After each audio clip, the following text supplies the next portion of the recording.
Aku dihina saat reuni hanya karena memakai baju seragam guru SD.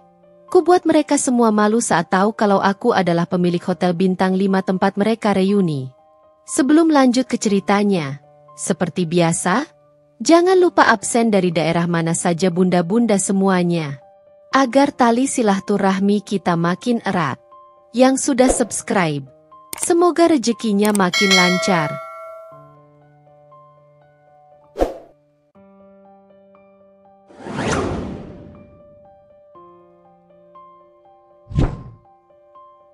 Aku hanya anak seorang peternak kerbau dari desa kecil di pinggiran kota. Rumahku berdinding papan tua yang berderi tiap kali angin lewat. Halaman kami tak punya pagar. Hanya tanah becek bercampur jerami dan jejak kaki kerbau yang baru pulang dari sawah. Setiap pagi, aku bangun lebih awal dari matahari, membantu bapak menggiring hewan-hewan itu ke padang rumput, lalu bersiap ke sekolah dengan seragam yang warnanya tak lagi putih bersih.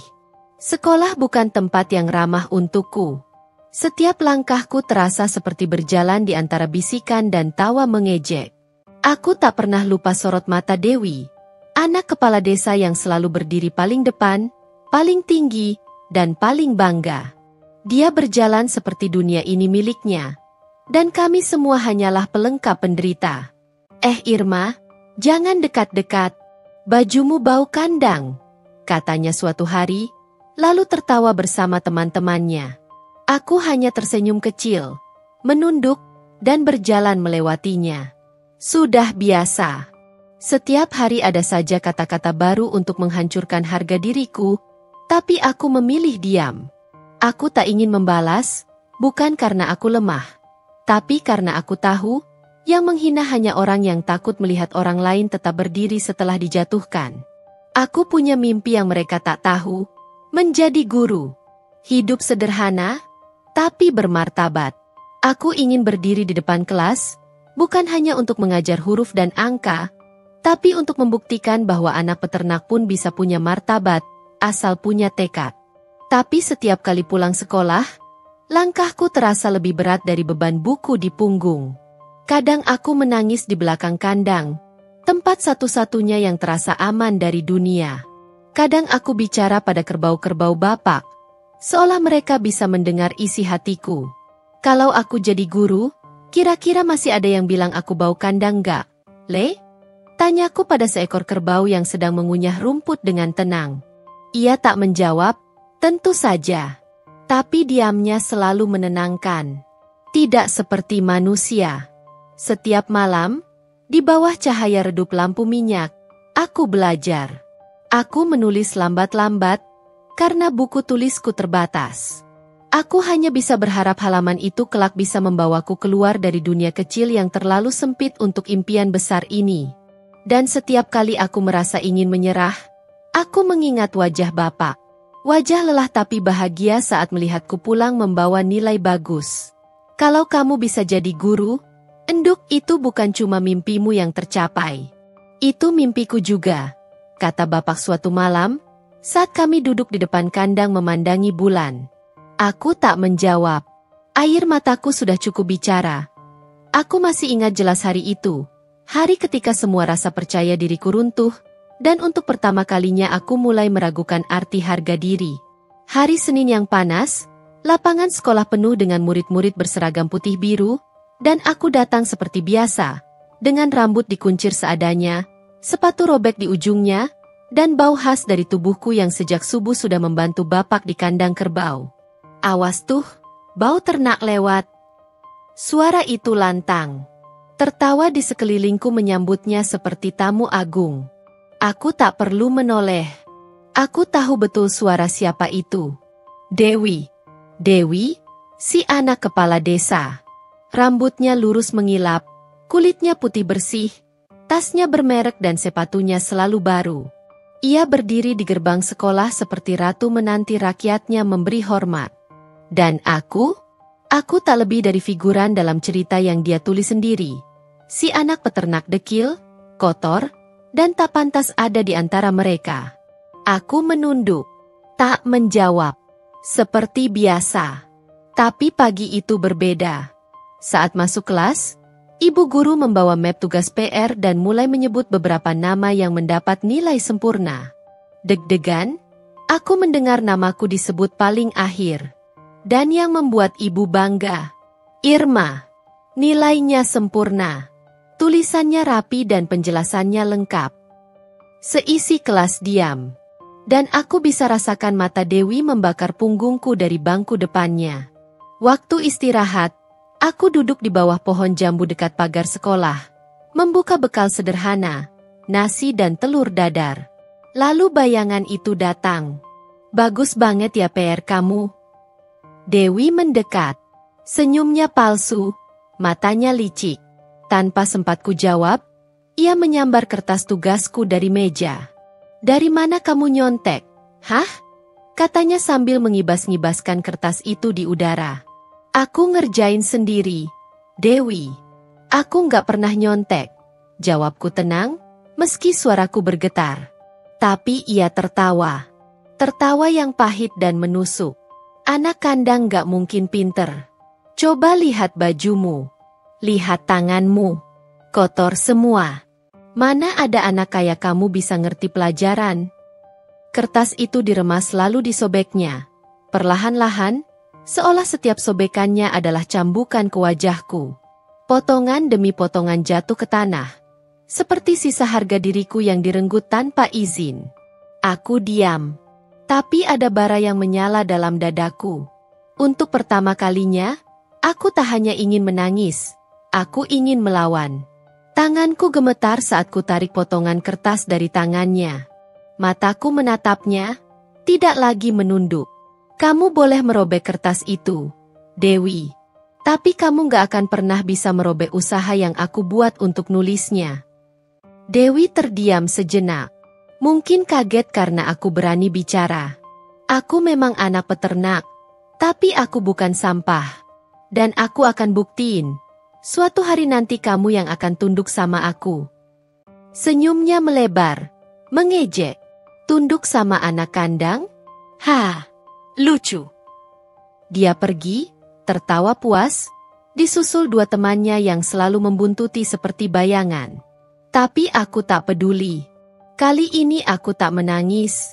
Kali ini, aku merasakan sesuatu yang lebih kuat dari rasa sakit, tekad. Malam itu aku kembali belajar di bawah cahaya redup lampu minyak. Buku tulisku masih penuh tanah dan noda keringat. Tapi setiap huruf yang kutulis adalah janji. Bahwa aku akan jadi seseorang. Bahwa aku akan berdiri lebih tinggi dari siapapun yang pernah meremehkanku. Dan ketika aku menjadi guru nanti, aku akan ingat hari ini. Hari di mana seorang anak peternak bangkit, bukan karena pujian, tapi karena hinaan senja merayap pelan di atas sawah. Langit berubah warna, jingga keemasan membelah cakrawala, memantul di permukaan air yang menggenangi pematang. Aku duduk di atas batu besar dekat kandang, memeluk lutut, menyembunyikan wajah yang basah oleh air mata. Tak ada tempat lain untukku mengadu selain di sini. Di tengah bau jerami, suara jangkrik, dan desir angin yang menyapu bulir padi. Langkah kaki yang kukenal datang mendekat. Pelan, berat, dan bersahaja. Maaf, yah, bisikku pelan saat melihat wajah ayah. Ia baru saja pulang dari ladang, bajunya penuh lumpur, tangan kasarnya menggenggam cangkul tua. Ayah tak banyak bicara. Ia duduk di sampingku, menatap langit senja yang makin tua. Lalu, ia mengangkat tanganku dan menciumnya pelan. Tapi aku yang lebih dulu memeluk lengannya dan mencium tangan kasarnya berkali-kali. Tanganku gemetar. Aku capek dihina. Yah, aku capek disebut anak kandang, capek dianggap bodoh. Ayah mengusap kepalaku pelan. Lah, kenapa harus dengar omongan orang yang bahkan belum tentu ngerti perjuanganmu? Air mataku pecah lagi. Tapi sakit. Yah, rasanya kayak ditusuk di dalam. Aku nggak pernah minta dilahirkan dari keluarga miskin. Ayah diam sejenak. Lalu, ucapannya keluar begitu tenang, tapi menghujam dalam. Jadi apapun kamu nanti, nak, jadi guru, jadi pejabat, jadi apapun, asal kamu jangan jadi jahat. Jangan jadi seperti mereka yang menghina orang lain cuma karena merasa lebih tinggi. Aku menatap wajahnya. Wajah penuh garis lelah, terbakar matahari, tapi tak pernah kehilangan kelembutan. Kamu tahu, Irma, ayah ini memang cuma peternak kerbau. Tapi ayah mau kamu jadi orang yang lebih dari ayah. Bukan karena harta, tapi karena hati. Aku menunduk, menggenggam tangan ayah erat-erat. Aku janji, Yah, aku nggak akan jadi jahat. Tapi aku juga janji, aku akan berdiri lebih tinggi dari hinaan mereka. Bukan buat balas dendam, tapi biar mereka tahu, anak kandang juga bisa punya martabat. Ayah tersenyum. Itu baru anak ayah. Malam itu, langit desa jadi saksi janjiku. Di bawah bintang-bintang pertama yang mulai muncul, aku menanam tekad, aku akan belajar lebih keras. Aku akan buktikan bahwa harga diri bukan soal sepatu mahal atau kulit bersih, tapi soal keberanian untuk tetap baik, bahkan saat dunia memperlakukanmu dengan buruk. Dan sejak hari itu, aku tak hanya belajar dengan semangat, tapi juga dengan tujuan. Orang-orang bilang, kota adalah tempat untuk mengubah nasib. Tapi tak ada yang pernah memberitahuku betapa kejam dan sunyinya tempat ini bagi seseorang sepertiku. Anak peternak kerbau, datang dengan tas lusuh dan sepatu yang mulai retak di bagian tumit. Hari pertama kuliah, aku duduk di bangku paling belakang. Tak ada yang menyapaku. Tak ada yang peduli. Tapi itu bukan hal baru bagiku. Aku terbiasa menjadi bayangan. Yang berbeda hanyalah kali ini, ejekan tidak datang dari mulut Dewi dan gengnya, tapi dari orang-orang yang bahkan belum tahu namaku. Dari desa mana kamu? Aku dengar dia jual susu kerbau keliling. Astaga, masa calon guru bau kandang? Jangan duduk dekat dia, nanti satu kelas kena aroma ternak. Mereka tertawa, keras, seperti suara sendok yang disengaja dipukul ke piring kosong, nyaring dan menyakitkan. Aku menunduk, mencengkram tali tas yang berisi beberapa botol susu kaca. Hari ini aku harus setor 2 liter ke pelanggan tetap sebelum sore. Hasilnya bisa buat beli fotokopi modul yang dibagikan dosen. Setiap pagi aku kuliah, setiap sore aku mengajar anak-anak di sekolah dasar pinggir kota, tempat yang bahkan papa namanya sudah lapuk dimakan hujan. Dan malam, aku berjalan kaki keliling kampung menjajakan susu kerbau, membawa senter dan botol-botol kaca dalam tas bekas pemberian Bude. Kehidupanku seperti lingkaran. Bangun sebelum subuh, perah susu, kuliah, ngajar, jualan, lalu belajar sampai tertidur di lantai beralas tikar. Tapi dari semua rasa lelah itu, hanya satu yang paling sulit kutelan, dipandang sebelah mata. Di mata mereka, aku bukan calon guru. Aku cuma anak peternak yang kebetulan bisa baca tulis. Mereka tertawa saat melihatku menyeka keringat dengan lengan baju. Mereka mencibir saat aku tidak tahu merek tas branded yang sedang tren. Bahkan ada satu waktu, seseorang pura-pura muntah saat mencium aroma susu dari tasku. Hatiku seperti diperas. Tapi aku tidak menangis. Aku hanya pulang lebih malam dari biasanya. Duduk di lantai kontrakan sempit, mengeluarkan buku-buku pinjaman dari perpustakaan, dan menulis. Malam itu aku menulis sebuah esai, untuk lomba yang diumumkan dosen minggu lalu. Tema, pendidikan untuk semua kalangan. Aku menulis dengan gemetar. Menuliskan wajah-wajah kecil di kelas tempatku mengajar. Tentang Dini yang datang ke sekolah tanpa sarapan tapi selalu semangat saat pelajaran IPA. Tentang Ardi yang ingin jadi guru seperti aku, meski rumahnya nyaris roboh. Aku menulis sampai larut, ditemani suara nyamuk dan derit kipas tua. Setiap kata yang kutulis adalah luka yang diubah menjadi kekuatan. Setiap kalimat adalah perlawanan diam dari seorang gadis desa yang tak sudi dihancurkan oleh tawa orang kota. Dan Tuhan seperti mendengar jeritan sunyiku. Minggu berikutnya, namaku disebut di depan kelas. Irma, kamu penulis terbaik dalam lomba esai minggu lalu. Esai kamu akan dimuat di buletin kampus dan dibacakan dalam seminar pendidikan bulan depan, kata dosen itu dengan suara mantap. Kelas hening. Tak ada yang tertawa kali ini. Bahkan yang paling nyinyir hanya bisa menatapku seperti baru pertama kali melihatku. Aku tidak tersenyum. Tidak menangis. Aku hanya menatap papan tulis di depan dan membisikkan sesuatu dalam hati. Dewi, lihat aku sekarang. Kamu boleh tertawa waktu aku bau kandang. Tapi aku tak akan selamanya di lumpur. Hari itu aku pulang dengan langkah yang berbeda. Botol-botol susu masih ada di dalam tasku. Tapi kali ini aku membawanya seperti piala. Karena sekarang, aku tahu, melangkah keluar dari lumpur bukan hanya tentang membersihkan kaki. Tapi tentang menjaga hati agar tidak ikut kotor saat dunia mencoba menenggelamkanku. Hujan sore itu mengguyur kota seperti tumpahan luka yang tak sempat dikeringkan. Aku berdiri di sudut stasiun, memeluk tas lusuhku. Kereta menuju desa akan datang 20 menit lagi. Di sekitarku, orang-orang berlalu lalang, berpelukan, tertawa, atau hanya sibuk dengan ponsel di tangan. Aku hanya diam, membeku di antara suara peluit dan pengumuman yang tak berhenti menggema. Lalu, suara itu datang, dalam, tenang, dan sedikit menghangatkan udara dingin di sekitarku. Kau kelihatan seperti kehilangan arah. Atau mungkin, sedang mencari sesuatu. Aku menoleh. Seorang pria berdiri tak jauh dariku, mengenakan kemeja abu-abu dan celana hitam rapi. Wajahnya bersih, matanya tajam tapi lembut. Tak ada kesan angkuh meski dari sepatu mengilap dan jam tangan mahal yang melingkar di pergelangan kirinya. Aku tahu, dia bukan orang biasa. Maaf, kataku hati-hati. Ia tersenyum kecil. Kau memegang tiket yang sudah lecek. Itu artinya kau ragu. Kalau yakin, tiket itu tak akan kau remas terus-menerus. Aku melihat tanganku. Tiket itu memang hampir robek. Entah sejak kapan aku meremasnya. Aku cuma lelah, jawabku akhirnya.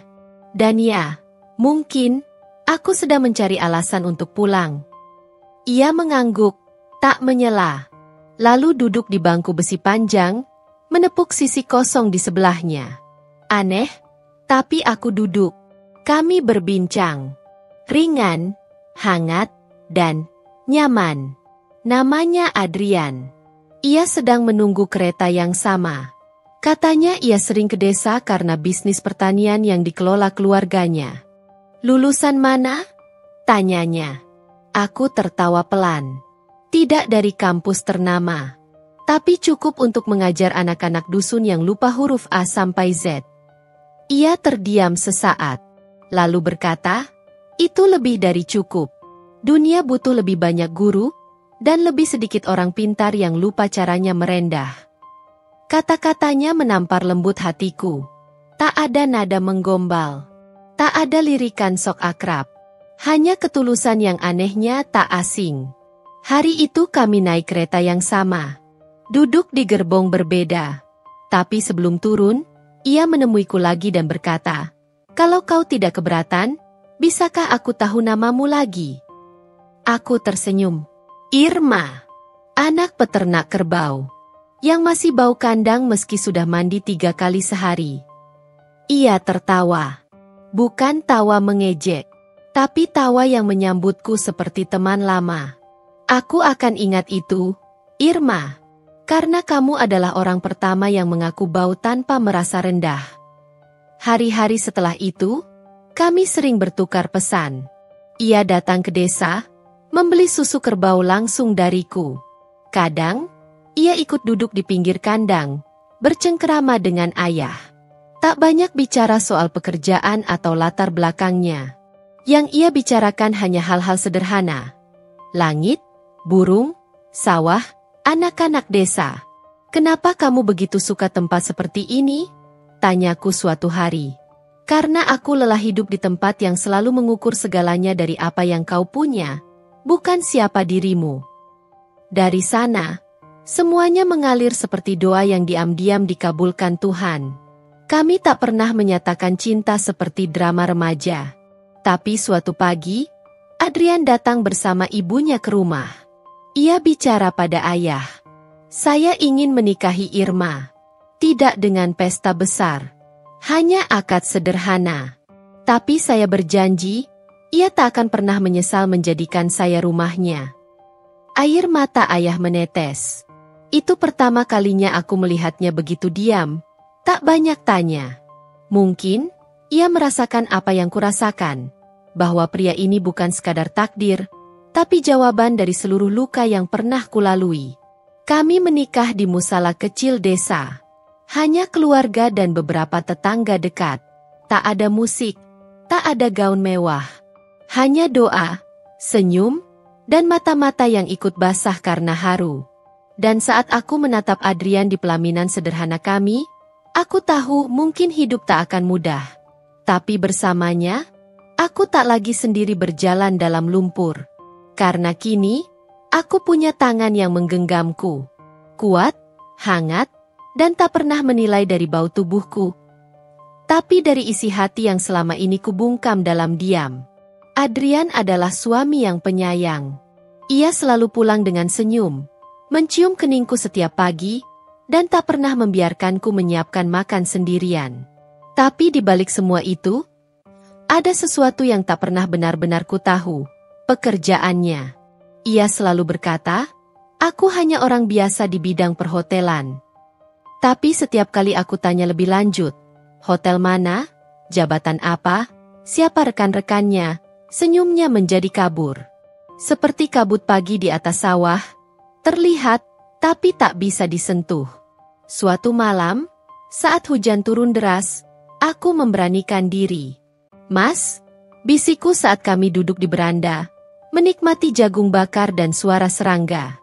HM. Ia menoleh, matanya teduh seperti biasa. Aku penasaran.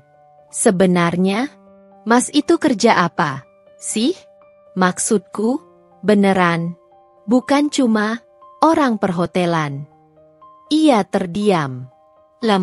Tangannya berhenti mengupas jagung. Lalu ia menatapku, dan untuk pertama kalinya, aku merasa seolah-olah aku berdiri di ambang sesuatu yang besar. Aku tahu kamu penasaran, Irma, katanya pelan. Tapi bukan karena aku menyembunyikan hal buruk. Aku cuma takut, setelah kamu tahu, kamu akan memperlakukanku berbeda. Aku menggeleng cepat. Mas, aku bukan Dewi. Aku bukan orang yang memandang dari atas ke bawah. Aku hanya ingin tahu siapa sebenarnya suamiku. Ia menunduk. Aku pemilik salah satu jaringan hotel di Jakarta. Jantungku berdegup. Pemilik? Bukan pegawai? Ya, aku memang jarang masuk kantor. Semuanya dipegang manajer. Aku lebih suka keliling, menyamar jadi tamu biasa. Dari situlah aku tahu, siapa yang bekerja dengan hati, dan siapa yang hanya memoles muka. Aku terdiam. Rasanya seperti menelan batu. Aku menikah dengan pemilik hotel? Seseorang yang bisa saja menikahi siapapun, tapi malah duduk bersamaku, seorang gadis bau kandang, dan meminta izin ke ayah dengan penuh hormat? Kenapa nggak bilang dari awal? Tanyaku dengan suara lirih. Ia tersenyum. Tapi kali ini senyumnya lelah. Karena semua orang selalu berubah setelah tahu siapa aku. Tiba-tiba mereka jadi manis. Tiba-tiba mereka ingin dekat.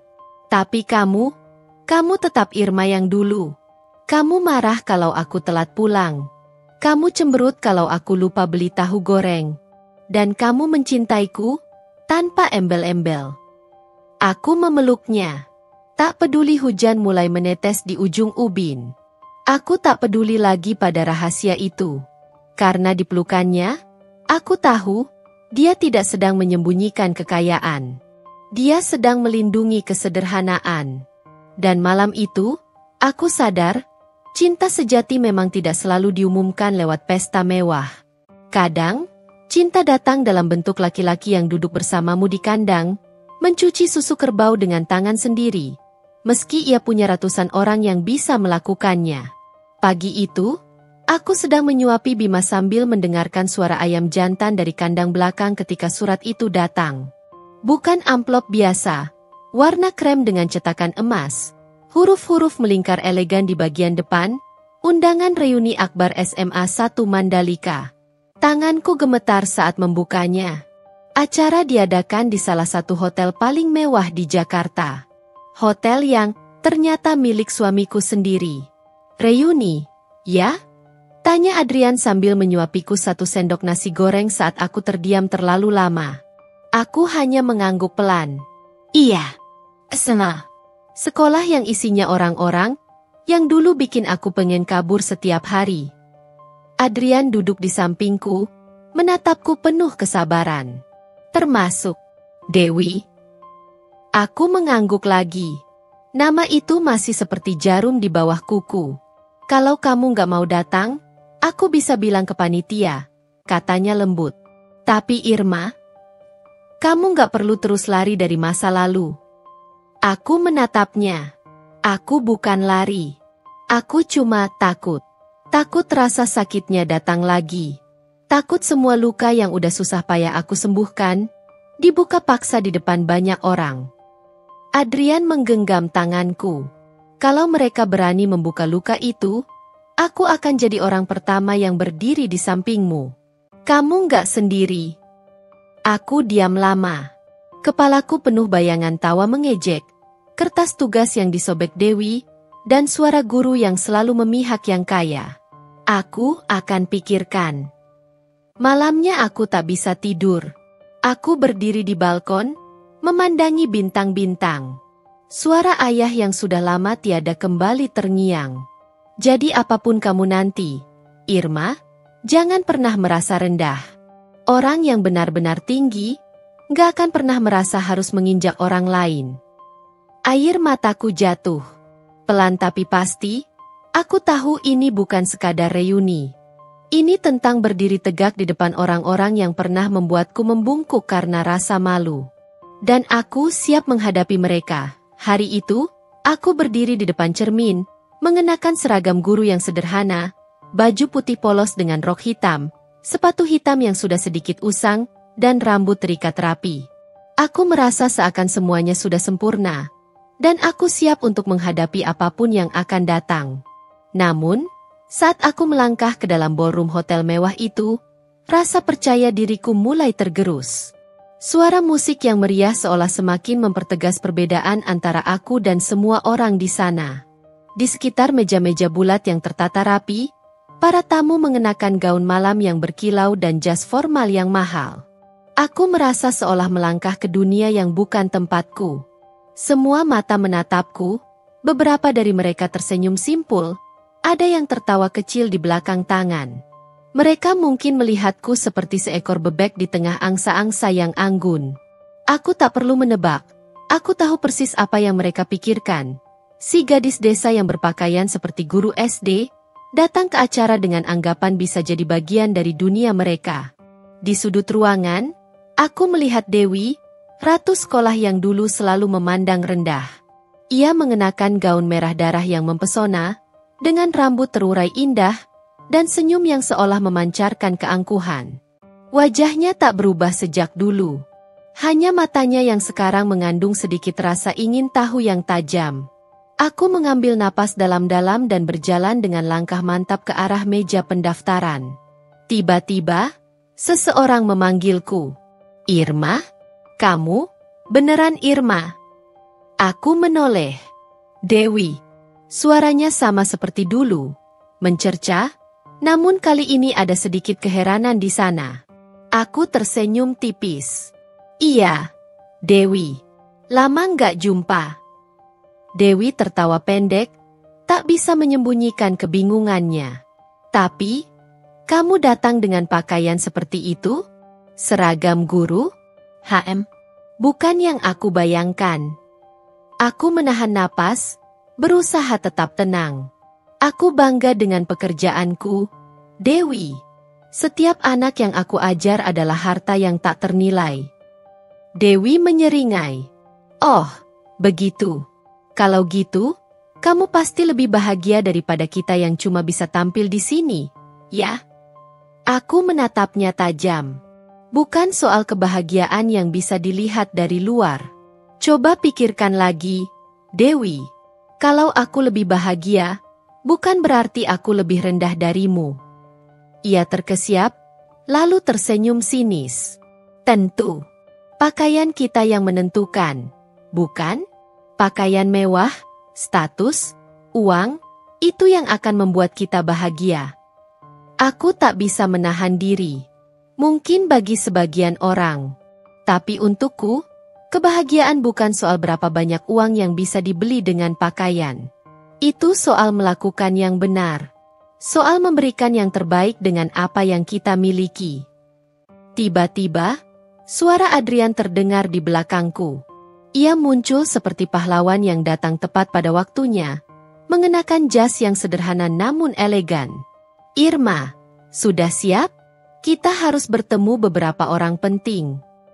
Aku menoleh ke Adrian, merasakan kehangatan yang selalu ada dalam dirinya. Dia tak berkata banyak, tapi senyumannya mengingatkanku pada kenapa aku memilihnya. Dalam dunia yang penuh pencitraan ini, dia adalah satu-satunya yang tetap nyata. Dewi melirik Adrian, matanya sedikit melotot. Oh, jadi ini suamimu? Saya kira dia lebih tinggi statusnya. Adrian mengangkat alis, tersenyum hangat. Status bukanlah yang terpenting, Dewi. Yang penting adalah apakah kita bisa menjadi orang yang lebih baik dari hari ke hari. Aku merasa Dewi terdiam. Tak ada lagi kata-kata sindiran yang bisa ia lemparkan. Terkadang, kekuatan terbesar datang dari ketenangan, bukan dari perlawanan yang penuh amarah. Aku melangkah pergi bersama Adrian, meninggalkan Dewi yang mematung, wajahnya berubah seiring langkahku yang semakin jauh. Aku tak tahu apa yang ada dalam pikirannya, tapi aku tahu satu hal pasti, aku tidak lagi peduli. Begitu aku melangkah lebih dalam ke ruang ballroom, Dewi dan gengnya segera memusatkan perhatian pada diriku. Mereka tertawa lepas. Suara tawa mereka menggema seperti angin yang kencang, menusuk ke jantungku. Astaga! Ini reuni sekolah, bukan ruang kelas. Dewi berkata sambil tertawa, seolah menemukan sesuatu yang sangat lucu. Ia memandangku dari atas ke bawah, matanya yang tajam penuh ejekan. Aku hanya tersenyum, namun senyumku terasa kaku, seolah ada beban berat yang menghimpit dada. Hatiku gemetar, tak bisa berbohong, meskipun aku mencoba keras untuk tetap tenang. Apa yang mereka katakan, apa yang mereka pikirkan, seolah sudah biasa bagiku. Tapi hari ini, aku tak ingin kalah lagi. Dewi dan teman-temannya tak berhenti dengan cemoohan itu. Mereka memandangi seragam guru yang aku kenakan dengan tatapan sinis. Aku bisa mendengar bisikan-bisikan mereka, bisa merasakan pandangan yang menusuk dari segala arah. Gimana ya rasanya? Datang ke sini pakai pakaian seperti itu? Kata salah satu dari mereka. Suaranya terdengar sangat merendahkan. Pakaian itu cocoknya dipakai buat guru, bukan buat orang yang mau jadi bagian dari dunia kita, kan? Timpal Dewi sambil tertawa kecil. Suaranya penuh dengan kesombongan. Aku menunduk sejenak, berusaha mengumpulkan kekuatan. Kalau aku melawan, mungkin semuanya hanya akan jadi perdebatan tanpa akhir. Tetapi, aku sudah cukup. Cukup dengan rasa sakit yang mereka timbulkan, cukup dengan cemoohan yang selama ini mereka beri. Hari ini, aku tidak akan menunduk lagi. Dengan perlahan, aku mengangkat wajahku dan menatap Dewi dan teman-temannya. Aku tidak perlu berkata banyak. Hanya dengan tatapan itu, aku ingin menunjukkan bahwa aku tak lagi takut. Tidak dengan cemoohan mereka. Tidak dengan pandangan sinis yang mereka lontarkan. Mereka mungkin menganggap diriku rendah, tetapi aku tahu siapa aku sebenarnya. Aku bukan lagi gadis desa yang mudah dihina. Aku punya harga diri. Betul, kataku, suara bergetar tapi penuh tekad. Ini reuni, bukan ruang kelas. Dan aku datang sebagai diriku sendiri. Apa adanya. Dewi terkesiap sejenak, tampak kebingungan dengan tanggapan yang tidak ia duga. Ia berusaha kembali untuk tersenyum. Namun senyumnya kali ini lebih kaku, sedikit hilang daya kesombongannya. Teman-temannya ikut terdiam, Seolah ada ketegangan di antara kami yang tak bisa diabaikan. Aku bisa merasakan tatapan mereka mulai berubah. Tidak lagi penuh cemoohan, tetapi mulai ada rasa ketidakpastian. Aku tidak tahu apakah mereka benar-benar terkejut, atau hanya mencari-cari alasan untuk kembali tertawa. Tapi yang aku tahu, aku tidak akan mundur lagi. Tidak lagi menjadi objek cemoohan mereka. Aku menarik napas dalam-dalam, berusaha tetap kuat. Kalau ada yang ingin berbicara, kita bisa ngobrol lebih lanjut. Kalau enggak, saya akan cari tempat lain. Aku berpaling dan mulai berjalan menjauh. Di belakangku, aku bisa mendengar suara tawa mereka mulai mereda. Suara itu semakin jauh dan semakin tak berarti. Apa yang aku rasakan sekarang, lebih dari sekadar kemenangan kecil. Ini adalah saat di mana aku membuktikan pada diriku sendiri bahwa aku tidak butuh persetujuan mereka untuk merasa berharga. Suasana di ballroom semakin meriah, meskipun cemoohan dari Dewi dan teman-temannya masih menggantung di udara, seperti kabut tebal yang belum pergi. Namun, tiba-tiba, bisik-bisik mulai terdengar di antara para tamu, mengalihkan perhatian dari perdebatan kami yang tak berujung. "Apa kalian dengar?" Katanya, "Pemilik hotel ini yang muda dan kaya akan datang malam ini," kata seorang tamu dengan suara berbisik. Aku mendengarnya jelas, meski aku berusaha tidak terlalu memperhatikannya. Namun, penasaran tetap menggelayut di pikiranku. Siapa dia? Pemilik hotel yang konon sangat sukses di usianya yang masih muda, tampan, dan kaya. Sepertinya dia adalah tipikal pria yang biasa ada dalam cerita dongeng yang selama ini kuanggap hanya ada di dunia fantasi. Aku menoleh sekilas ke arah Dewi. Ia yang sebelumnya tampak sumringah dengan ejekan-ejekannya, kini berubah menjadi sangat antusias. Matanya berbinar, senyumnya tampak lebih lebar, dan pandangannya tak terlepas dari pintu utama yang menjadi jalan masuk ke ballroom. "Sungguh? Pemilik hotel yang terkenal itu?" Dewi berkata dengan nada menggoda, suara lembutnya yang sengaja dibuat manja seolah ingin menarik perhatian. "Dia pasti pria yang sangat menarik. Aku tak sabar bertemu dengannya." Teman-temannya tertawa pelan, memberi dukungan pada Dewi yang terlihat tak sabar. Mereka mulai bergosip di antara mereka, jelas ingin menunjukkan bahwa Dewi adalah orang pertama yang akan berbicara dengan pemilik hotel itu. Aku hanya mengamatinya. Meskipun dalam hati ada perasaan yang aneh. Dewi selalu mencari perhatian, selalu ingin menjadi pusat segala hal. Tidak heran jika dia langsung tertarik pada pria seperti itu, yang konon memiliki segalanya. Kekayaan, penampilan, dan status. Tak lama setelah itu, pintu utama terbuka. Semua orang berhenti berbicara dan berbalik. Suasana seketika berubah. Seolah-olah dunia ini berputar lebih lambat saat sosok yang dinanti itu muncul.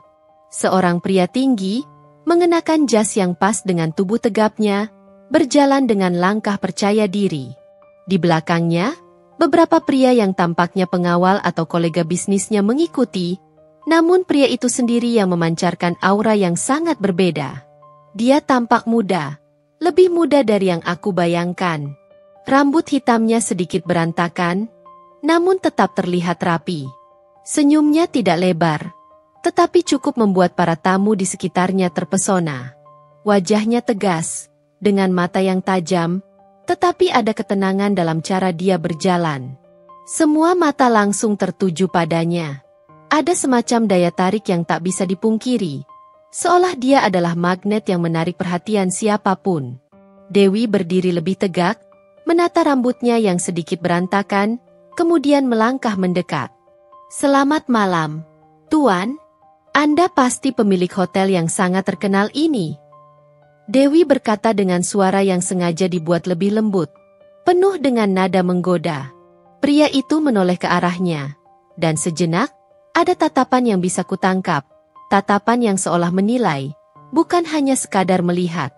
Dewi, yang biasanya selalu punya cara untuk menarik perhatian pria, kali ini tidak mendapat reaksi yang cepat seperti yang diharapkannya.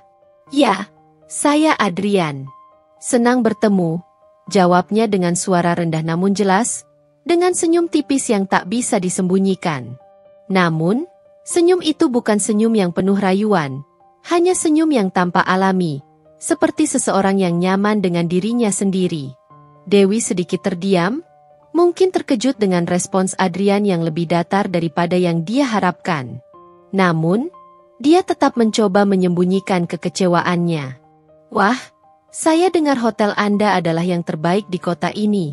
Pasti banyak yang ingin bekerja dengan Anda." Adrian mengangguk sedikit, namun matanya tak pernah lepas dari Dewi.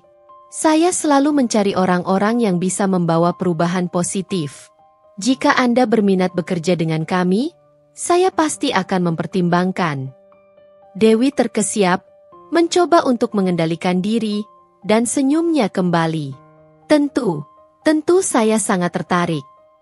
Tetapi di matanya, ada rasa penasaran yang lebih dalam, seolah mencari sesuatu lebih dari sekadar percakapan biasa.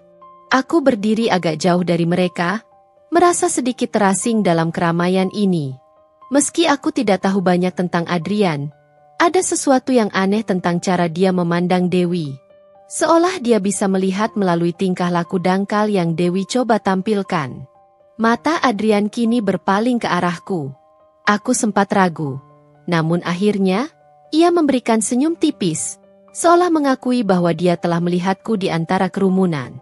Tanpa aku sadari, sebuah perasaan berbeda muncul dalam diriku. Aku bukan lagi gadis desa yang dipandang rendah. Aku bukan lagi gadis yang tidak dianggap.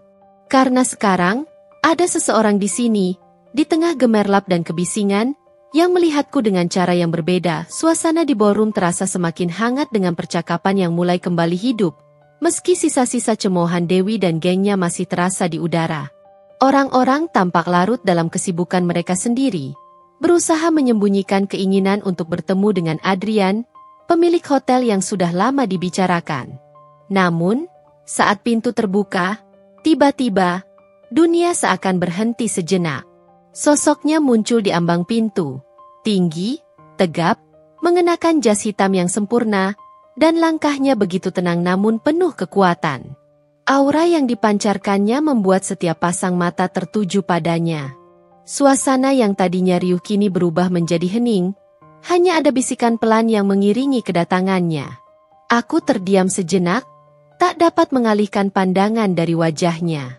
Mungkin karena aku tak pernah membayangkan akan bertemu dengannya seperti ini, di antara keramaian yang penuh dengan kenangan masa lalu yang tak pernah benar-benar hilang. Adrian tidak sekadar sosok yang terkenal dan sukses. Dia adalah pria yang tampak membawa beban besar di pundaknya, namun tetap tegak berdiri dengan percaya diri. Namun, saat matanya beralih ke arahku, ada sesuatu yang membuat detak jantungku sedikit lebih cepat. Aku merasa seperti disadari, seperti dia mengenali keberadaanku. Bukan hanya sekadar tamu biasa di ruangan ini, tapi ada sesuatu yang tak terucapkan di antara kami. Aku menahan nafas ketika dia mendekat. Dewi dan gengnya tampak tersenyum lebar. Jelas sekali berharap menarik perhatian Adrian, namun dia tidak menoleh sedikit pun ke arah mereka.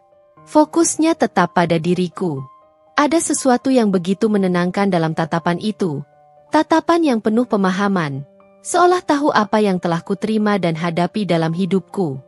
Langkah Adrian semakin mendekat, dan tanpa sadar, aku berdiri.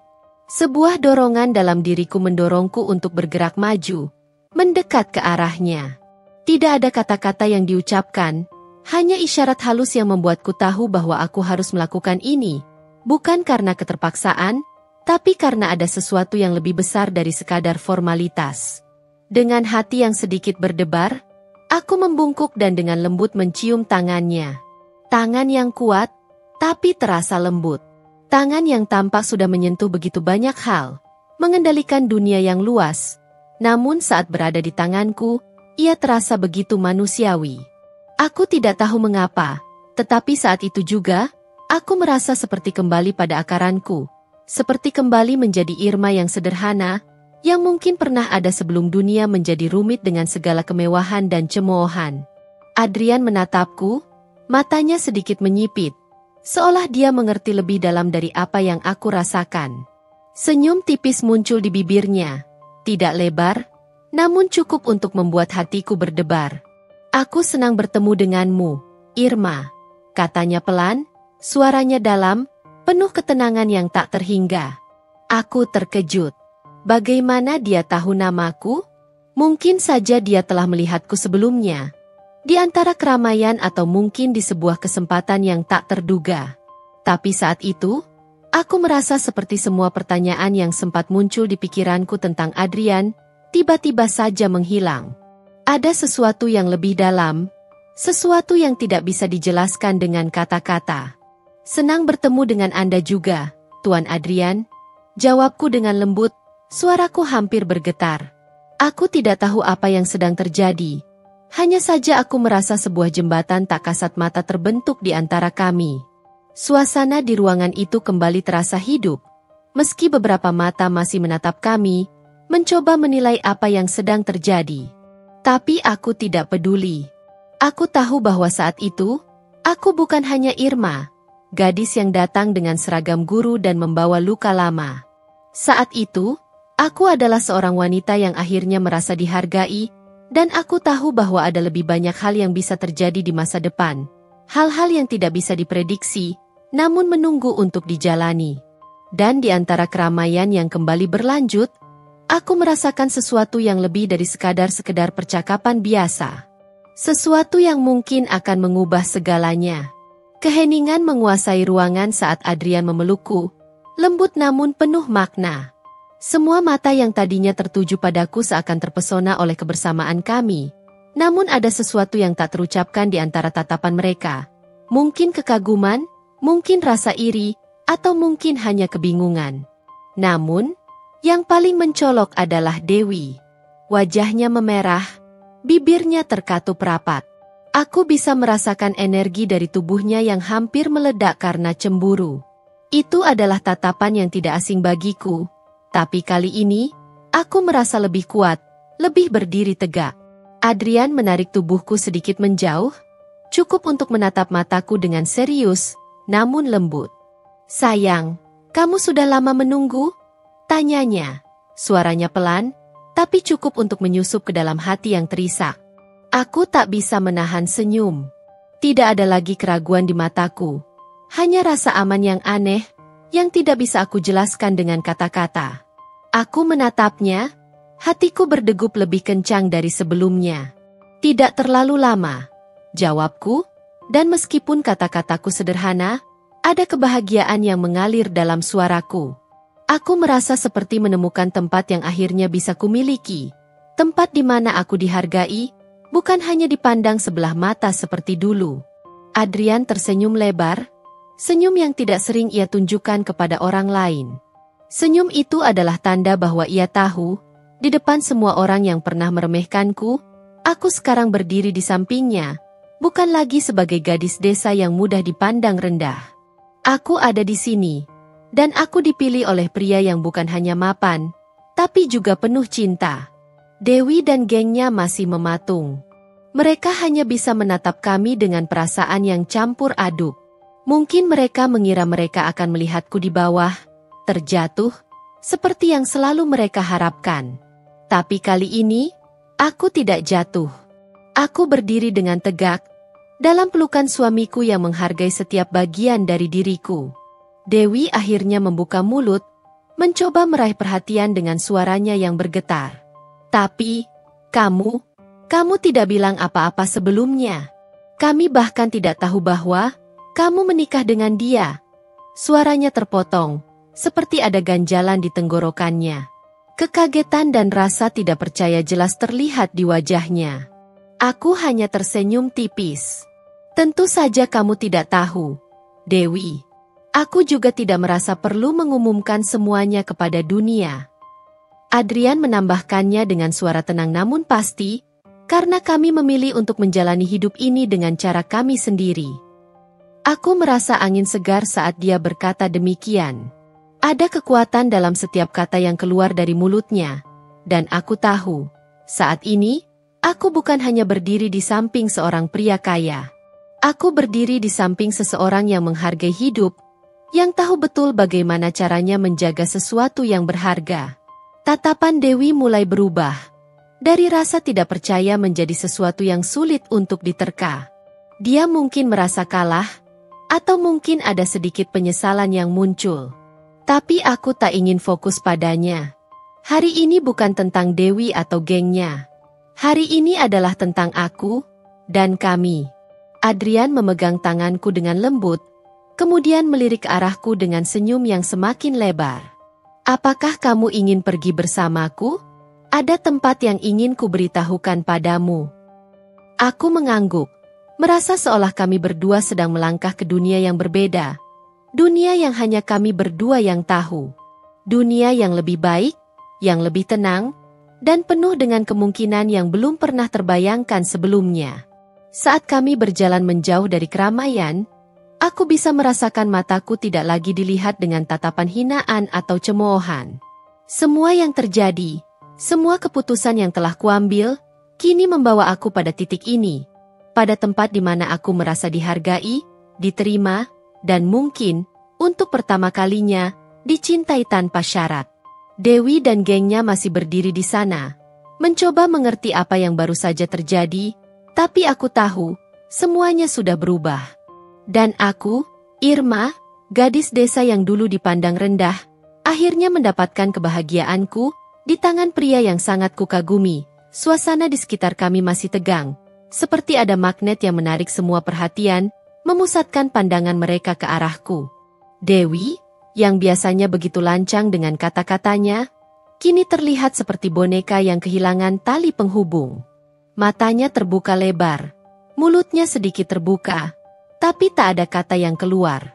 Semua kata-kata yang biasanya penuh hinaan kini membeku di lidahnya, tertahan oleh kenyataan yang tak bisa ia elakkan. Aku tahu, Dewi tidak pernah membayangkan hari ini akan datang. Di matanya, aku mungkin masih dianggap gadis desa yang tidak berarti. Tapi hari ini, aku bukan lagi gadis desa yang dulu ia hinakan. Hari ini, aku berdiri di samping suamiku.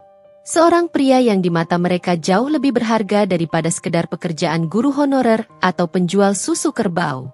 Dewi berusaha menutupi keterkejutannya dengan senyum kaku. "Kamu, ini semua hanya kebetulan, kan?" katanya. Suaranya nyaris tak terdengar. Aku menatapnya dengan mata yang tenang, tapi penuh makna. "Kebetulan?" tanyaku. Suaraku sedikit lebih tinggi dari biasanya. "Dewi, hidupku bukan sekadar kebetulan. Semua yang terjadi, semua yang kalian ejek dan hina, aku jalani dengan penuh perhitungan, bukan kebetulan." Dewi menelan ludah, matanya terus memandangku, namun tak bisa menemukan kata-kata yang tepat.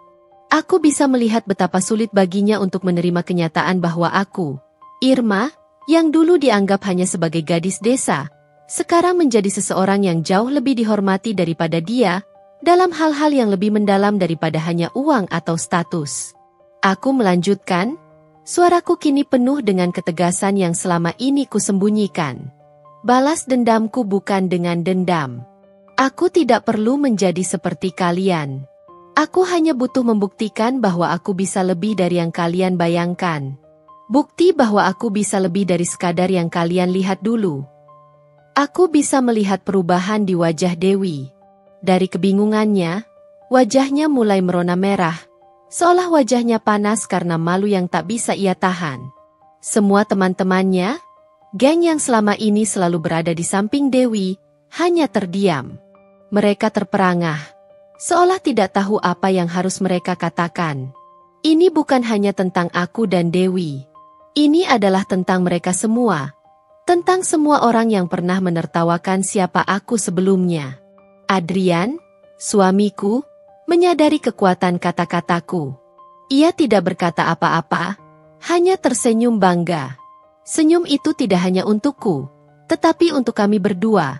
Untuk perjalanan yang telah kami jalani dan bukti yang telah kami tunjukkan kepada dunia.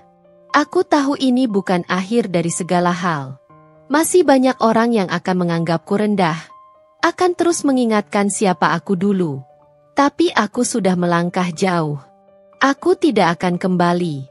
Aku sudah menemukan tempatku di dunia ini, dan aku tahu, aku tidak akan pernah lagi dipandang sebelah mata. Dewi akhirnya membuka mulut. Namun kali ini suaranya tidak seteguh biasanya. Kamu merasa puas, kan? Tanya Dewi. Suaranya penuh dengan kekalahan yang ia coba sembunyikan. Aku hanya tersenyum. Tidak, Dewi. Aku hanya merasa lega. Karena aku tahu, aku tidak perlu lagi menjadi apa yang orang lain inginkan. Aku berbalik, menarik tangan Adrian dengan lembut, dan kami melangkah pergi, meninggalkan mereka yang masih terdiam di tempatnya. Setiap langkah yang kami ambil terasa lebih ringan, seolah aku melepaskan segala beban masa lalu yang dulu mengikatku. Tidak ada lagi cemoohan, tidak ada lagi pandangan meremehkan. Yang ada hanya kami berdua, melangkah bersama menuju hidup yang baru, lebih baik, dan penuh dengan harapan. Mereka bisa terus menatap kami, tapi aku tahu, kami sudah menang. Aku duduk di balkon, menikmati senja yang perlahan menyelimuti langit dengan warna jingga yang mempesona. Suasana tenang, seolah dunia memberi kami ruang untuk berbicara tanpa gangguan. Suamiku, Adrian, duduk di sampingku, menyandarkan punggungnya ke kursi sambil menikmati secangkir teh hangat yang kubuatkan. Tapi, kali ini, ada sesuatu yang berbeda. Sesuatu yang terasa penting untuk kutanyakan, yang telah lama mengganggu pikiranku sejak kami menikah. Aku memandang Adrian, dan akhirnya, setelah berhari-hari menahan rasa penasaran, aku mengajukan pertanyaan yang menggantung di hatiku. Adrian, ucapku pelan, kenapa kamu memilihku? Aku bukan siapa-siapa. Aku hanya gadis desa yang hidup sederhana. Adrian tersenyum, tatapannya lembut namun dalam. Aku tahu siapa kamu, Irma. Aku mengenalmu lebih lama dari yang kamu kira. Aku terkejut. Maksudmu? Ia menatapku, seolah merenung sejenak sebelum mulai bercerita. Aku sudah melihatmu sejak dulu, saat kamu membantu ayahmu di ladang, bekerja keras tanpa mengeluh. Waktu itu, aku hanya seorang anak yang baru pindah ke desa ini, dan aku sering melihatmu. Tidak hanya karena penampilanmu yang sederhana, tetapi karena keteguhan hatimu. Kamu tidak pernah malu dengan apa yang kamu punya. Kamu bekerja keras tanpa meminta pujian. Aku diam, mencoba mencerna kata-kata Adrian. Tidak ada yang pernah memberitahuku bahwa seseorang, terutama pria, akan melihatku lebih dari sekadar penampilan. Selama ini, aku hidup di bayang-bayang hinaan, percaya bahwa hanya penampilan yang bisa membuat orang lain melihatku. Namun, Adrian melihat lebih jauh. Jadi, kamu jatuh cinta pada aku karena itu? Tanyaku, suara bergetar karena campuran rasa terharu dan bingung. Adrian mengangguk pelan. Iya, aku jatuh cinta pada keteguhan hatimu, pada semangatmu yang tidak pernah padam, meskipun dunia selalu menertawakanmu. Kamu mungkin tidak tahu, Irma, tapi aku sering mengamati kamu, tanpa kamu sadar. Aku tahu betapa kerasnya perjuanganmu, dan itu yang membuatku terkesan. Aku terdiam, hatiku dipenuhi rasa hangat yang tidak bisa kuungkapkan dengan kata-kata. Aku tidak pernah menyangka bahwa pria yang kini menjadi suamiku telah mengamati setiap langkahku, bahkan sebelum kami benar-benar mengenal satu sama lain. Ternyata, aku bukan hanya seorang gadis desa yang dianggap rendah. Aku pernah menjadi bagian dari cerita seseorang, bahkan jika aku tidak tahu ceritanya. Kenapa kamu tidak pernah bilang? Tanyaku, sedikit kesal karena dia tidak mengungkapkan perasaannya lebih awal. Adrian tersenyum, menatapku dengan tatapan yang penuh dengan pengertian. Karena aku tahu, Irma, aku tahu kamu butuh waktu. Kamu bukan tipe wanita yang mudah percaya pada orang lain. Aku juga tidak ingin mengganggu dunia kecil yang kamu bangun untuk dirimu sendiri. Aku terdiam lagi, kali ini dengan rasa terharu yang lebih dalam. Aku mengingat kembali hari-hari sulit ketika aku merasa sendirian. Berjuang sendirian tanpa tahu ada seseorang yang diam-diam memperhatikanku, memberikan ruang untuk aku tumbuh, tanpa mengganggu. Selama ini, aku merasa tidak ada yang peduli, namun Adrian telah ada di sana, dalam diam, memperhatikan setiap langkahku. Jadi, Kamu sudah jatuh cinta padaku sejak saat itu? Aku bertanya, rasa ingin tahu menggebu-gebu. Adrian mengangguk, senyumnya semakin lebar. Ya, dan aku tahu, meskipun kamu tak pernah menunjukkannya, kamu punya hati yang besar. Hati yang tidak mudah terbuka, tapi sekali terbuka, itu akan sangat berarti. Aku merasa kata-katanya seperti pisau yang menembus tepat ke dalam hatiku. Aku merasa malu, tapi juga sangat dihargai. Untuk pertama kalinya, aku merasa seperti aku berharga, bukan hanya di mata orang lain, tapi di mata seseorang yang mencintaiku dengan tulus. Adrian, bisikku, aku tidak pernah membayangkan ini. Tidak pernah membayangkan kamu mencintaiku. Adrian mengulurkan tangannya, meraih tanganku dengan lembut. Tapi, Irma, ini kenyataan. Kita sudah sampai di sini bersama. Dan aku berjanji, aku akan terus ada untukmu dalam setiap langkah yang kita jalani. Aku memegang tangannya, merasakan ketulusan yang tidak bisa disangkal. Selama ini, aku menganggap diriku kecil dan tidak berarti. Tapi ternyata, ada cinta yang tumbuh diam-diam, tanpa pernah aku sadari. Kini, cinta itu ada di sampingku, memberikan kekuatan baru, dan membuatku percaya bahwa meskipun dunia pernah menertawakan, aku tetap punya tempat di hati seseorang yang jauh lebih berarti. Dengan perlahan, aku menunduk, mencium tangan suamiku, dan merasakan kedamaian yang selama ini aku cari. Cinta itu hadir dengan cara yang tak terduga, namun ternyata indah, jauh lebih indah dari apa yang pernah aku bayangkan. Hari itu terasa berat. Aku duduk di ruang tamu, memandangi secangkir teh yang mulai dingin. Suamiku, Adrian, sedang mengurus beberapa urusan pekerjaan di luar rumah, meninggalkanku dengan pikiran yang tidak tenang. Dewi, yang sepertinya tidak pernah bisa menerima kenyataan bahwa hidupku kini berbeda, tiba-tiba muncul lagi dalam hidupku.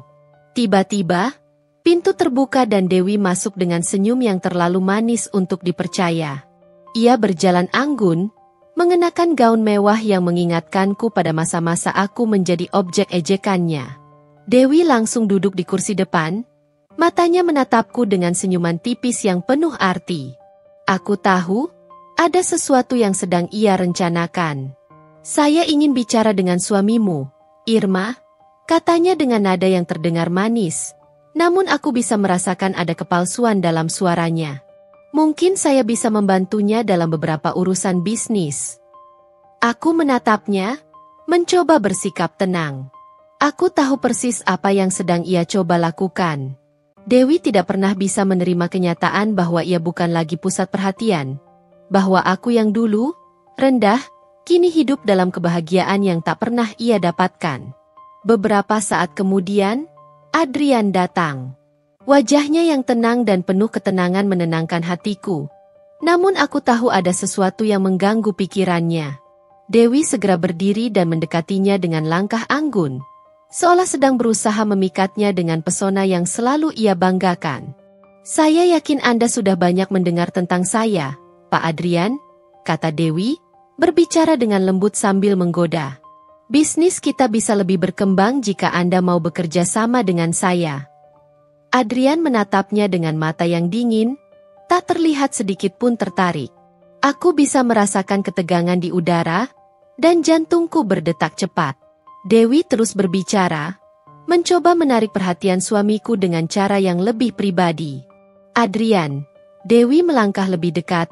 Saya selalu berpikir Anda akan lebih cocok dengan saya. Kita bisa menjalani hidup yang lebih nyaman, lebih glamor, jauh dari orang-orang biasa seperti Irma. Aku menggigit bibir, mencoba menahan amarah yang mulai berkobar di dalam dadaku. Namun, sebelum aku sempat mengatakan apapun, suamiku akhirnya berbicara dengan tegas.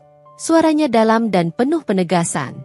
Dewi, katanya, saya hanya mencintai wanita yang pernah diremehkan oleh orang-orang sepertimu. Saya hanya ingin hidup dengan wanita yang kuat, yang mampu bertahan dan berkembang meski banyak yang menertawakannya. Dewi terdiam sejenak. Wajahnya berubah menjadi kaku, dan aku bisa melihat sedikit keraguan di matanya. Namun, Ia cepat-cepat menutupi rasa malunya dengan senyuman yang semakin tipis. Adrian melanjutkan, "Saya tidak tertarik pada dunia yang kamu tawarkan, Dewi. Saya tidak pernah menginginkan hidup dalam kemewahan yang datang dari merendahkan orang lain. Yang saya cari adalah kebahagiaan yang datang dari ketulusan, bukan kesombongan." Aku terdiam, terkejut sekaligus terharu. Kata-kata Adrian mematahkan segala keraguan yang pernah aku rasakan. Suamiku, pria yang dulu aku anggap terlalu misterius, kini menunjukkan bahwa ia bukan hanya mencintaiku, tetapi juga menghormatiku dengan sepenuh hati. Kata-kata itu adalah balas dendam yang lebih manis dari yang bisa aku bayangkan. Dewi mencoba tersenyum, meskipun bibirnya terlihat kaku. "Tentu, jika Anda memilih hidup seperti itu," ujarnya dengan nada yang terdengar mengandung kepahitan, "saya tidak bisa memaksakan kehendak." Adrian menatap Dewi sekali lagi dengan mata penuh keyakinan. "Tidak perlu. Cinta yang sejati tidak bisa dibangun dari tipu daya. Itu bukan hidup yang saya inginkan." Dewi tampak terguncang, dan akhirnya ia berbalik pergi tanpa berkata apa-apa lagi. Suamiku hanya menatap kepergiannya dengan tatapan kosong, seperti tidak ada yang berarti lagi.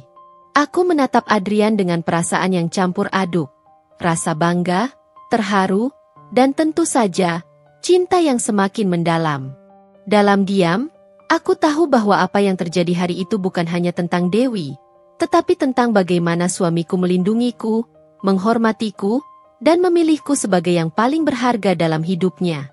Adrian kemudian duduk di sebelahku, meraih tanganku dengan lembut. "Aku hanya ingin kamu tahu, Irma, bahwa hidup kita bukan tentang siapa yang bisa mengalahkan siapa. Ini tentang bagaimana kita saling mencintai, menghargai, dan tumbuh bersama." Aku menunduk, merasakan air mata yang mengalir tanpa bisa aku tahan. "Terima kasih, Adrian. Terima kasih telah memilihku, bahkan di saat dunia tidak melihatku." Suamiku hanya tersenyum dan mencium puncak kepalaku.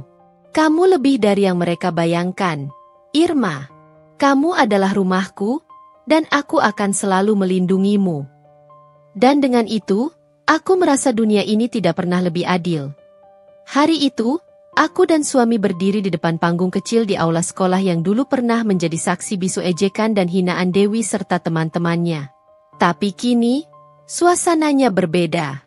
Mata-mata yang pernah menilai rendahku kini menatapku dengan rasa hormat yang belum pernah mereka tunjukkan sebelumnya. Suamiku, Adrian, berdiri di sampingku dengan senyuman hangat yang selalu membuatku merasa aman. Di tangan kami, cek besar yang akan disumbangkan untuk beasiswa pendidikan anak-anak di desa ini, atas nama aku, Irma, gadis yang dulu dianggap rendah dan tidak layak untuk dihormati. Ini adalah bentuk penghargaan saya kepada pendidikan dan mereka yang berjuang untuk meraihnya, tanpa memandang latar belakang, kata suamiku dengan suara yang penuh keyakinan. Saya bangga mendukung program ini bersama istri saya, yang telah mengajarkan saya banyak hal tentang keberanian dan tekad. Aku menatap cek itu, lalu menatap wajah orang-orang yang kini terdiam, banyak yang terlihat terkejut. Mereka tidak pernah membayangkan bahwa gadis peternak kerbau yang dulu mereka hina bisa berdiri di sini, di depan mereka, dengan suami yang penuh prestasi dan kehormatan. Suamiku, yang dulu hanya misteri bagiku, ternyata adalah sosok yang penuh dengan penghargaan terhadap perjuanganku, dan aku merasa terhormat bisa berjalan bersamanya. Ketika kami menyerahkan cek itu, tangan-tangan yang dulu meremehkan, kini terulur untuk menerima. Ada rasa canggung di udara, tapi juga pengakuan yang tidak terucapkan. Aku bisa melihat bagaimana wajah Dewi yang dulu selalu menyombongkan dirinya kini tampak suram, bahkan sedikit malu. Semua yang dulu mengejekku, kini mulai menyadari bahwa aku bukan lagi Irma si gadis desa yang mereka anggap tidak punya masa depan. Namun, aku tidak merasa perlu berkata apa-apa. Semua yang ingin aku sampaikan sudah terkandung dalam tindakan ini. Aku tidak perlu membalas kata-kata hinaan dengan kata-kata pula. Balasanku adalah kenyataan, adalah perjalanan yang telah kutempuh, dan bagaimana aku bisa berdiri dengan kepala tegak di sini, di tengah mereka yang dulu meremehkan. Dewi, yang awalnya berdiri dengan sombong di sudut ruangan, akhirnya mendekat. Ia tidak bisa menghindari pandanganku. Ada yang berubah dalam dirinya. Sebuah kesadaran yang perlahan muncul di matanya. Ia membuka mulut, seolah ingin mengatakan sesuatu. Tapi kata-katanya seakan terhenti di tenggorokannya. Tidak ada yang bisa ia katakan, karena semuanya sudah terbukti. Aku tersenyum tipis, tidak dengan kebencian, tetapi dengan kebanggaan yang tulus. Ini untuk mereka yang percaya bahwa hidup ini bukan soal asal-usul, tapi tentang seberapa besar tekad dan keberanian seseorang untuk memperjuangkan impian mereka. Kataku pelan, hanya cukup didengar oleh mereka yang benar-benar ingin mendengarkan. Setelah kami selesai menyerahkan cek, suasana menjadi lebih tenang. Para hadirin mulai berbisik, dan aku bisa mendengar suara mereka yang mengagumi. Irma ternyata lebih hebat dari yang kita kira, bisik seseorang. Ternyata dia bisa lebih sukses daripada kita yang dulu sering meremehkannya. Aku hanya tersenyum dalam hati.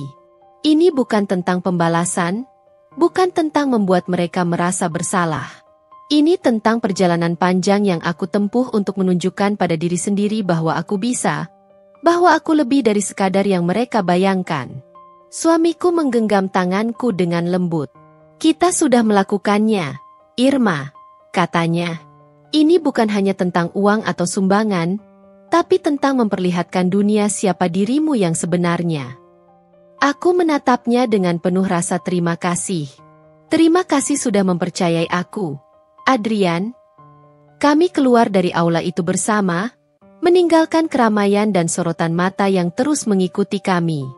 Aku tidak perlu kata-kata lagi. Hari ini, semuanya sudah berbicara dengan sendirinya. Hari itu, setelah acara selesai, suasana di aula semakin sepi. Tamu-tamu mulai meninggalkan ruangan, namun ada satu sosok yang masih terdiam di sudut. Dewi.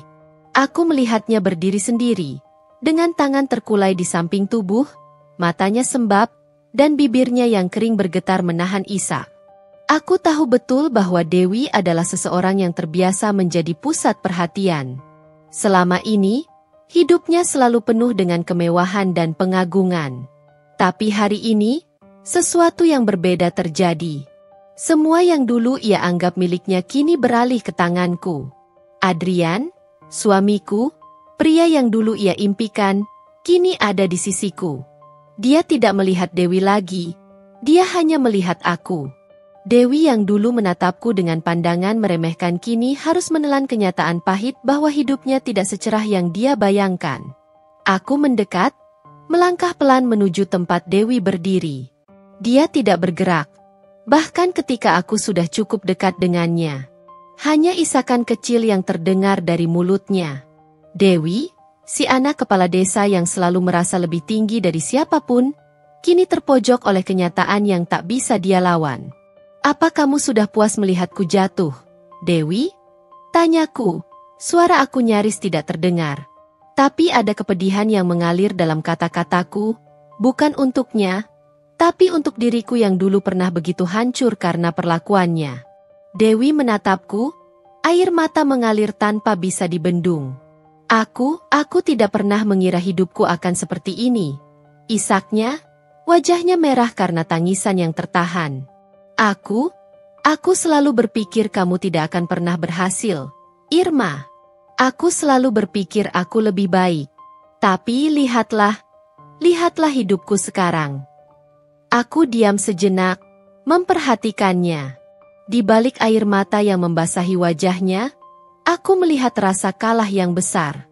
Dewi, yang dulu dengan mudahnya meremehkan aku, kini merasakan kepahitan yang sama. Tapi aku tidak merasa senang melihatnya begitu. Sebaliknya, aku merasa kosong. Apa yang kamu rasakan sekarang? Tanyaku dengan tenang, mencoba menahan emosi yang hampir meledak. Apakah kamu benar-benar menyesal, Dewi? Apakah sekarang kamu sadar betapa banyak luka yang sudah kamu buat? Dewi terisak lebih keras. Aku menyesal, aku benar-benar menyesal, katanya. Suara hampir tidak terdengar. Aku selalu menghina kamu, menganggap kamu tidak lebih dari gadis desa yang hina. Tapi sekarang, semuanya berbeda. Semua orang melihatmu, dan mereka menghargaimu. Dan aku. Suaranya pecah. Aku merasa seolah semuanya hilang. Irma. Aku menatapnya dengan perasaan yang campur aduk. Aku tidak bisa menahan rasa iba.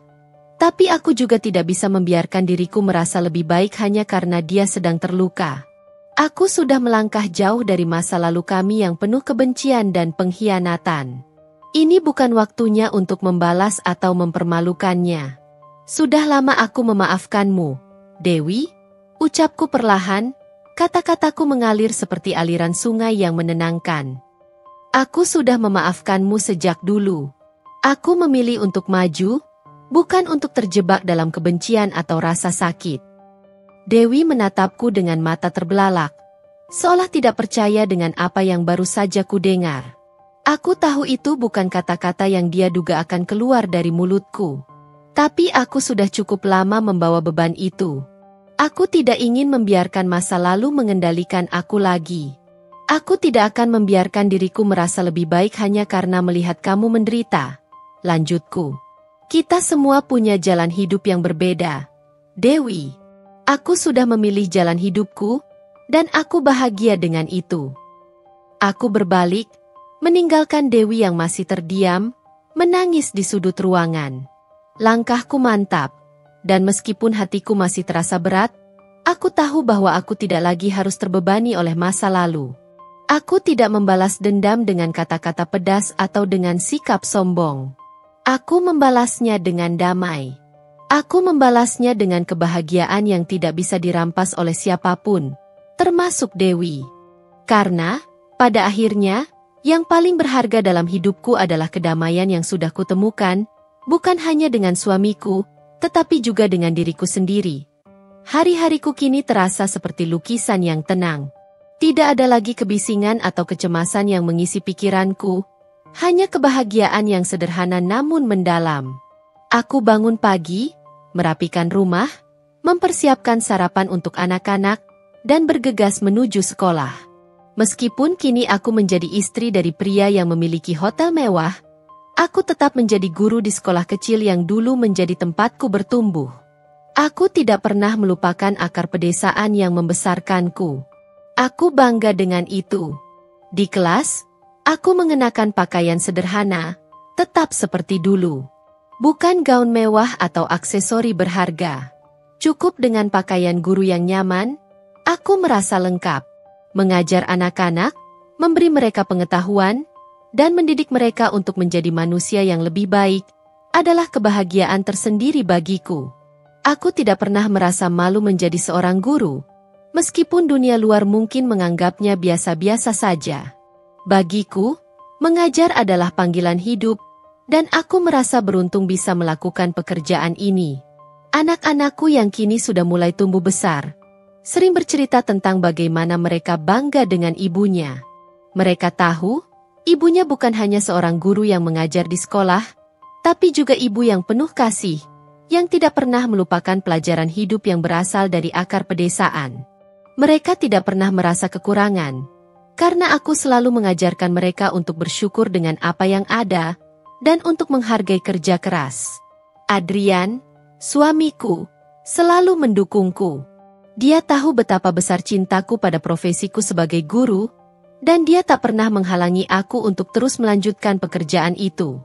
Bahkan, kadang-kadang, dia dengan senang hati mengantarku ke sekolah saat aku kelelahan, atau menemani anak-anak saat aku harus mengoreksi ujian di rumah. Kehidupan kami memang penuh dengan kesederhanaan, tapi di balik kesederhanaan itu ada kebahagiaan yang tak bisa digantikan oleh materi. Di luar sana, orang-orang mengenalku sebagai istri pemilik hotel mewah yang terkenal. Tapi di dalam hati, aku tetap seorang guru yang bangga dengan profesi dan kehidupanku yang sederhana. Setiap kali aku berjalan melewati jalanan desa, melihat padi yang menguning atau anak-anak yang bermain di tepi sawah, aku merasa tenang. Aku tidak perlu hidup dalam kemewahan untuk merasa lengkap. Kebahagiaan itu datang dari kedamaian hati, bukan dari benda-benda yang bisa dibeli. Bersama suami dan anak-anak, Aku telah menemukan kedamaian yang selama ini ku cari. Suamiku yang dulu menjadi pria misterius kini menjadi seseorang yang selalu ada di sisiku, mendukungku dalam segala hal. Kami saling melengkapi. Meskipun kehidupanku telah berubah drastis sejak pertemuan pertama kami, satu hal yang tidak pernah berubah adalah cara aku melihat dunia, dengan penuh cinta dan rasa syukur. Setiap kali aku mengingat masa lalu, aku merasa bersyukur. Dulu aku hanya seorang gadis desa yang diremehkan, tapi kini aku telah menemukan tempatku dalam dunia ini. Aku telah menemukan kedamaian, bukan hanya dalam hidupku, tapi juga dalam diriku sendiri.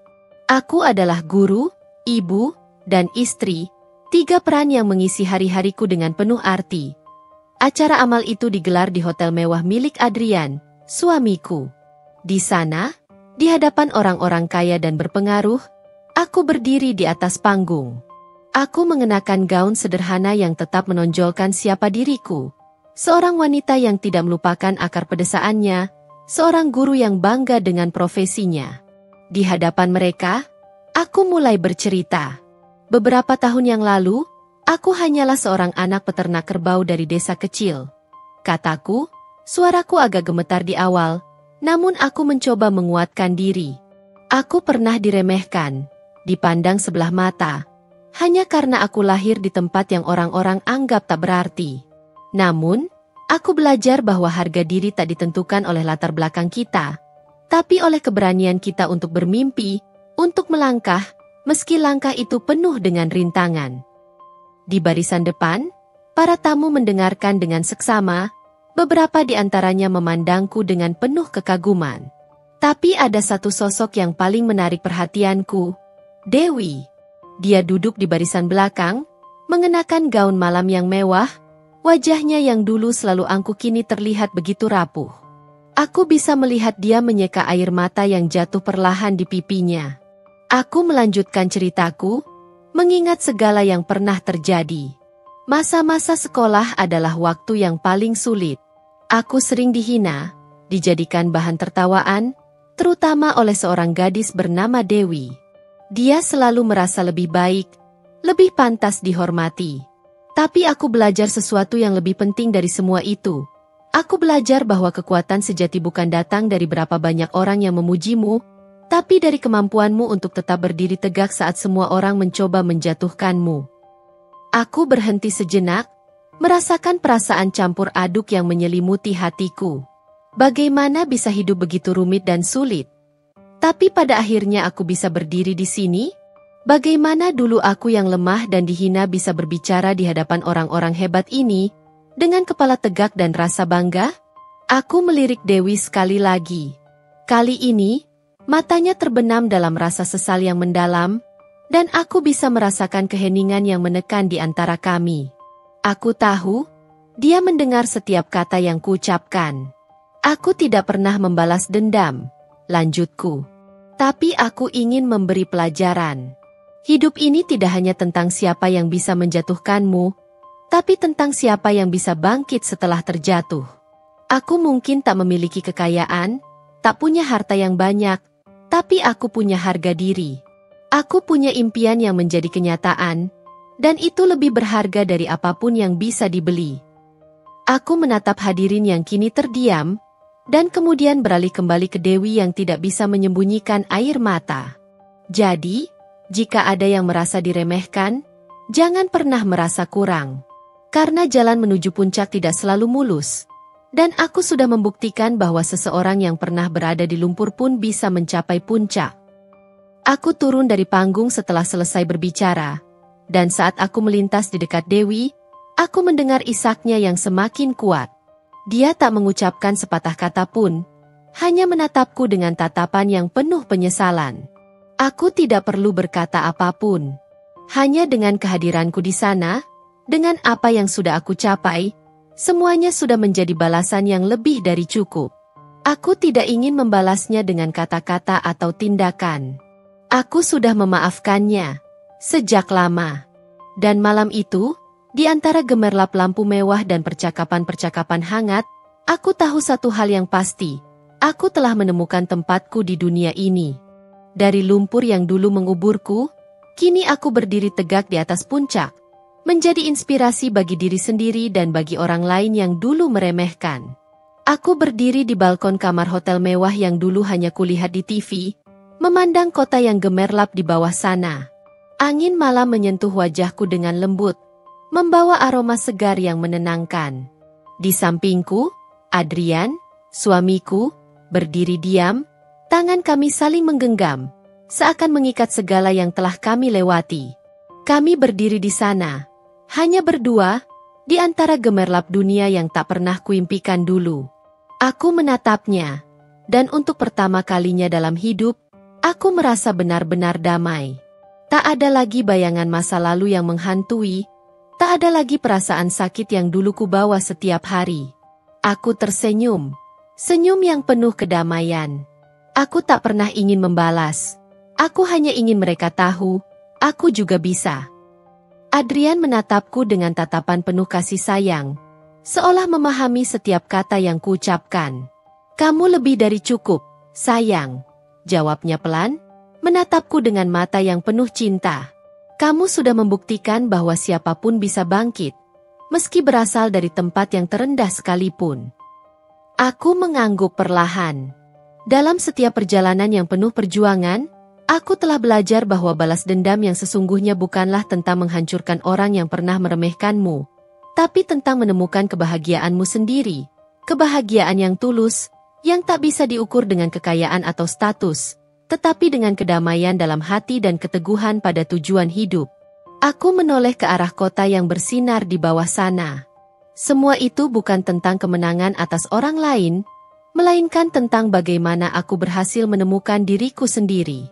Dari seorang gadis peternak kerbau yang dihina, menjadi wanita yang kini berdiri di puncak hidupnya, dikelilingi cinta, dan tidak lagi takut untuk mengungkapkan siapa dirinya. Aku merasa, dengan setiap langkah yang kuambil, aku sudah menang. Bukan hanya terhadap Dewi dan orang-orang yang dulu meremehkanku, tapi terhadap diriku sendiri yang pernah meragukan kemampuanku. Dengan tangan suamiku yang menggenggam erat, aku tahu, ini adalah balas dendam terbaik. Menjadi bahagia, menjadi diri sendiri, dan akhirnya merasa cukup.